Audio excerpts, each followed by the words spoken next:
ذرا chairman N D M A general Inam, G O C special services group میں general Adil Rehmani, D G M O میں general Owais Dastgir, civil اور عسکری اہلکار، مقامی ریسکیو رضاکار اور بٹگرام چیئر لفٹ واقعے کے متاثرین، السلام علیکم۔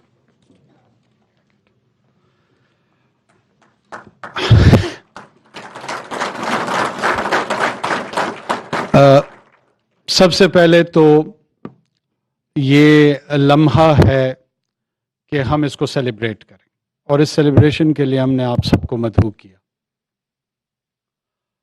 جب کل اس واقعے کی اطلاع صبح صبح مجھ تک پہنچی، مجھ سمیت ہر پاکستانی جس تک یہ خبر پہنچی، ٹویٹر کے ذریعے، فیس بک کے ذریعے، ٹی وی کے ذریعے، مختلف ذرائع ابلاغ کے ذریعے، تمام لوگ یکساں طور پہ پریشان تھے۔ یعنی کروڑوں افراد پریشان تھے، اور اس پریشانی کے عالم میں کچھ امیدیں تھیں، کچھ خدشات تھے، کچھ خوف تھے۔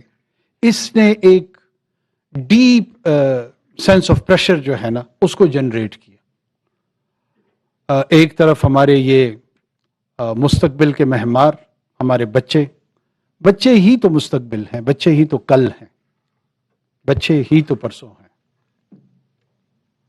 بچے ہی تو آنے والی نسل، آنے والے دنوں، آنے والے پاکستان کا چہرہ ہے۔ اور کون ہے؟ میں نے اپنا وقت، اپنا لمحہ آپ نے گزار کے چلے جانا ہے، انہوں نے ہمیں ریپلیس کرنا ہے۔ یہاں پہ کسی انوار نے کھڑے ہونا ہوگا، وہاں کوئی اویس بیٹھا ہوگا، وہاں پر کوئی عادل بیٹھا ہوگا، انہی میں سے ہے۔ ہم نے اپنے کل کے اویس کو بچایا، ہم نے اپنے کل کے انوار کو بچایا، ہم نے اپنے کل کے مہمار کو بچایا۔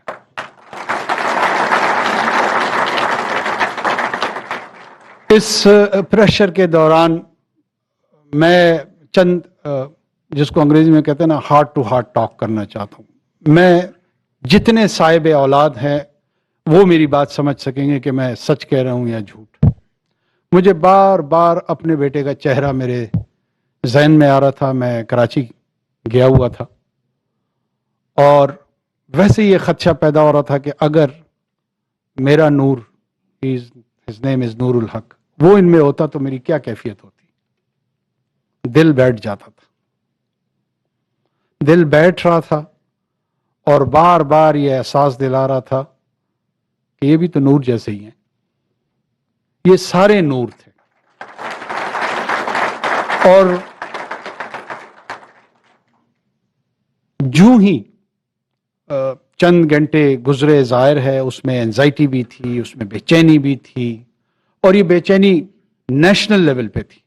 یہ نہیں تھا کہ یہ علائی میں مسئلہ تھا، یا بٹگرام میں لوگ پریشان تھے، یا پشتون پریشان تھے، یا سندھی پریشان تھے، یا بلوچ پریشان تھے، یا پنجابی پریشان تھے۔ نہیں، جتنے ذی شعور انسان اس خطے میں موجود تھے، جو ملک سے باہر بھی یہ خبر پہنچی، وہاں پہ بھی لوگ پریشان تھے، اور دنیا کی بھی نظریں لگی ہوئی تھی کہ یہ اس چیلنج کو کیسے نبردآزما ہوں گے، کس طریقے سے اس کو ہینڈل کریں گے۔ اب جب میں ڈی جی ایم او صاحب اور جنرل عادل سے، انہوں نے مجھے تھوڑا سا بریف کیا، تو یقین جانے میں تھوڑی دیر کے لیے خوش ہوا کہ شکر ہے کہ مجھے پہلے نہیں پتا تھا۔ جس طرح کا بیک گراؤنڈ اور جس طرح کی ویدر کنڈیشن، جس طرح کا چیلنج، اگر مجھ جیسے کمزور دل کا فرد اس پلاننگ کے عمل میں ہوتا ہے، اس ایگزیکیوشن کے عمل میں ہوتا، تو ہم شاید گھبراہٹ سے، خوف سے کوئی نہ کوئی غلط قدم اٹھا لیتے۔ Hats off to all of you, particularly to you who did an immaculate job، اور اتنی صفائی سے آپ لوگوں نے اس کو پلان بھی کیا، آپ لوگوں نے اس کو ایگزیکیوٹ بھی کیا۔ میں سب سے زیادہ کریڈٹ ان لوگوں کو دوں گا جو اس میں سوچنے کے عمل میں شامل تھے، اور پھر اس سوچ کو عملی جامہ پہنانے والے ان کے ساتھ جو سنکرونائز ہوئے ان کو کریڈٹ دوں گا۔ کہیں اگر خدا نخواستہ اس میں کوئی جھول آ جاتا، کوئی کمی آ جاتی تو بہت بڑا نقصان ہونا تھا۔ ابھی یہ میرے بچوں سے میں بار بار یہ پوچھ رہا تھا، میرے لیے یہ ہیروز ہیں، یہ اس لیے ہیروز ہیں کہ وہ 7-8 گھنٹے بار بار میں